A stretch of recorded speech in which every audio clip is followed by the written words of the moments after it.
Hey everybody, and welcome to Mama's Weeds. So it's a nice sunny winter day today. It's middle of February, so we're going to cut these roses back.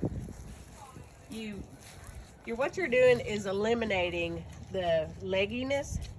So a good rule of thumb is to cut 2/3 off the top. I use the big loppers for the big branches, so you just get in there and start chopping. You're going to do 2/3, and you want to kind of stay where you have the joints. Oh, can't get that little one. All right, you see right here, you have this joint right here. So cut above that. And when you cut above that, it'll make new growth, and then you'll have more and more branches. And the more branches you have, the thicker and bushier it'll be. So we're just going to get right in there. These loppers are a little bit big for this, but usually I use the bigger ones for the big canes, and then you use the smaller ones for the small canes.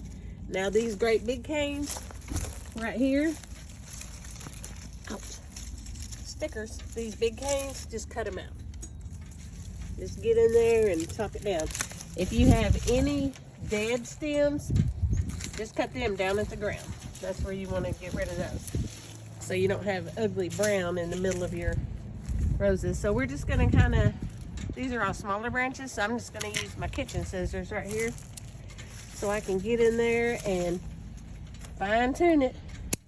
So remember, always leave a distance broken, so you'll want to cut it down right here.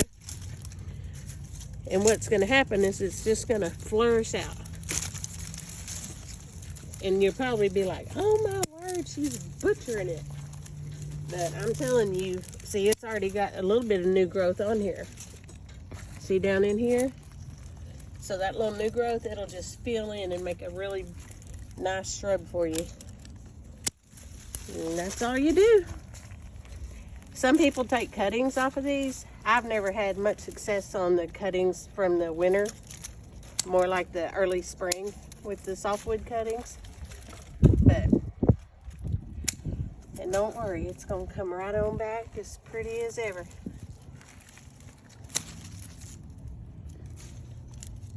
See where we have all these little joints? So each one of these will just kick out and make more and more and more and more. As you can see, look right here. Originally, this was one stalk. And off of that one stalk, you got 1, 2, 3, 4, 5, 6, 7, 8, 9, 10, 11, 12, 13 sprigs, which will make roses. So that's all you gotta do. Thanks for watching, and I think next we're gonna do potato planting. Yay!